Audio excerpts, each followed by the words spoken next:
All right, everybody, welcome back. 1870 Bible Study. We're going to go a quick walk through the book of Revelation. This really is an overview type thing here. What we're going to look at here is Revelation chapter 8. The first verse is going to give you the seventh seal. So right here we know that chapter 7 was parenthetical. It did not fit within this timeline here.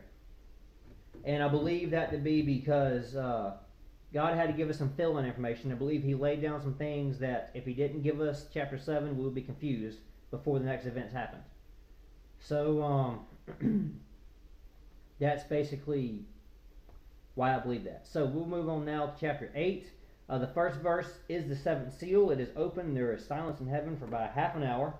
And of course you got some action going on inside the heavenly throne room here. 7 angels who are before God. They grab this incense, which is the Keturah offering, which is the prayers of the saints. That's what that is. You learn here the symbolism here. When the Zechariah, you read about that in the book of Luke. When Zechariah, the father of John the Baptist, when he was in there and he was offering up the incense to the Lord, that was a very rare thing. The priest offered. Well, actually, there was a weak one. Sorry, he went behind the veil to all the way in there. That was a Day of Atonement type thing they did, but this was the weekly one he did. It wasn't the Day of Atonement one. He did the weekly one where they offered on the incense. A very rare privilege to be able to have. Only one person went back there and did this, and it was his turn that day, and that's where, of course, he had the vision. But really what I wanted to cover in this one, though, is you get to see the purpose of that heaven. It is the prayers of saints. That is what that is symbolic of. So when you read about in the Old Testament, when they're at this would be the golden altar, or the incense altar, is also what's called. When you read about that in Exodus chapter 30, where it was first commissioned, that's what that was symbolic of, the prayers of the saints. And also notice right here, again, you're in heaven, something happens, there's lightning, noises, thunderings, and an earthquake, which of course is what occurred in Revelation chapter 5 as well. A lot of times this stuff in heaven affects earth, which is important to notice there. So after these things, the 7 angels who had the 7 trumpets prepared, they're about to sound them. So now we're going to get, starting in verse 7 of chapter 8, the sounding of the first 4 trumpets. So, trumpet number 1 is hail and fire mingled with blood thrown down to the earth, and a third of the trees. We're going to call these the thirds. Everything here is a third. Third of the trees is burned up. A third of all the green grass was burned up. Now remember, in chapter 7, I pointed out to you, it said, do not harm the earth, the sea, the trees, until we have sealed the servants of God. That means right here, by the time this first trumpet has sounded, the servants of God here have been sealed. And I say that for a reason, because there's an anomaly that's going to happen later that throws me for a loop, and I don't completely understand what to make of yet. So, let's go down to verse 8. The second angel sounded, and something like a great mountain burning with fire was thrown into the sea. The sea became as blood. A third of the living creatures died, a third in the sea. A third of the ships were destroyed. So again, you were dealing with thirds, and this one affected the sea, the salt water, and it destroyed the merchants. Of course, I believe that parallels some things with Revelation chapter 18 too. But anyways, it may or may not. Could be wrong on that. Verse 10 says that the third angel sounded, a great star falls from heaven, burning like a torch. Of course, we know later stars are usually angels. Usually is what that represents. You actually learn that in the first chapter, and symbolism all throughout the Bible will tell you that as well.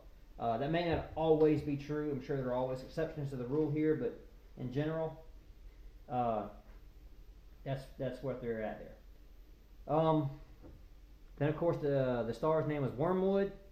Wormwood, of course, would take you into Exodus chapter 15.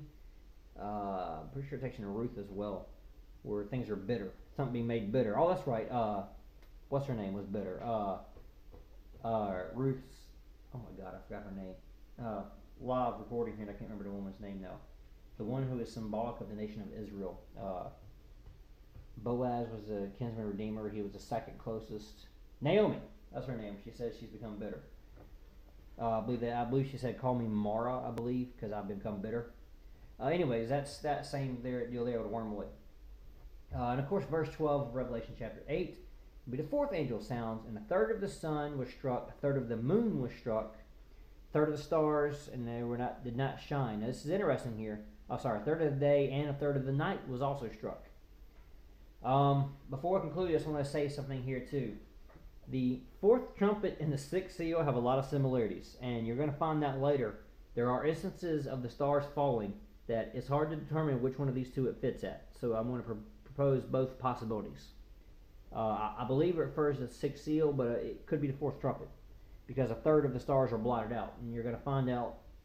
There may be a bigger story here you'll find in Revelation 12, but either way, there's a lot of similarities between the fourth trumpet and the sixth seal, at least in the heavenly side.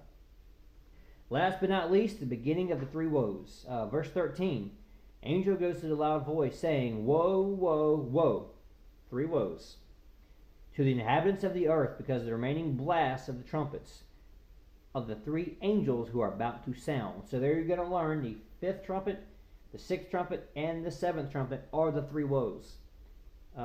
Remember that, because God isn't going to tell you what the third one is. You're going to have to figure the third one out for yourself. But he lets you know here in Revelation 13, he drops that clue. And Revelation 8:13, he drops the clue. So, basically, notice the pattern here as well. The seven seals, trumpets, and vials pretty much all follow this pattern. 1 through 4, whether it be seals 1 through 4, trumpets 1 through 4, or bowls 1 through 4, they directly affect God's creation, whether it be the earth, the sun, the moon, the stars, whatever. The fifth one kind of indirectly affects it, I want to say, with the fifth one being the crying out of the martyrs, the fifth one being the fifth seal being the crying out of the martyrs, the fifth trumpet being the opening of the abyss, and the fifth bowl was the pouring out on the let me flip over and make sure I say that right. Maybe the sixth one I'm thinking of. Let's flip over here and look at it real quick.